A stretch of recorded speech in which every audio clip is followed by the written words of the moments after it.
அன்பிற்கினியவர்கள், இனிய வணக்கம். இந்த படத்தில் இருக்கிற அம்மா ஒரு கீரை விற்கிறவங்க. வயசு 80க்கு மேலே. இது ஒரு முகநூல் பதிவுங்க.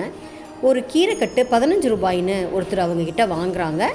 அந்த கீரை வாங்கினவர் 20 ரூபா கொடுக்குறாரு. 5 ரூபா சில்லறை இல்லைன்னு அந்த அம்மா வந்துட்டு சொல்கிறாங்க. அதுக்கு இவர் பரவாயில்லம்மான்னு சொல்லிட்டு கீரையை வாங்கிட்டு போயிடுறாரு.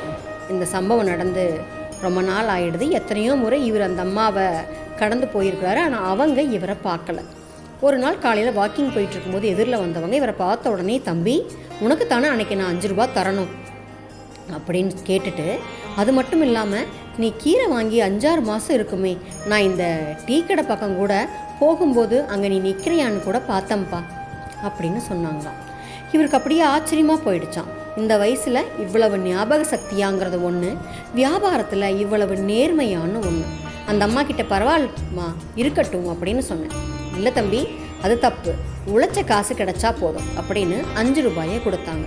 அப்போ தான் அவங்கள பற்றி கேட்டேன். அப்போது அவங்க சொன்னாங்க, எனக்கு ஒரு மகன்தான், அவன் கோயம்புத்தூரில் ஏதோ வேலை பார்க்குறான்னு சொல்லி 2 நாட்களுக்கு முன்பு வந்தபோது கூட 300 ரூபா பணம் கொடுத்துட்டு போனதாகவும், அவங்களுக்கு முதியோர் பென்ஷன் வருதுன்னு சொல்லி இந்த வியாபாரத்தை வச்சு தான் சாப்பிட்றதாகவும் சொன்னாங்க. மிகவும் ஏழ்மையான நிலைமை தான் இல்லைங்களா? இதை கேட்டுட்டு அவருக்கு ரொம்ப வருத்தமாயிடுச்சுன்னு பதிவு போட்டிருந்தார்.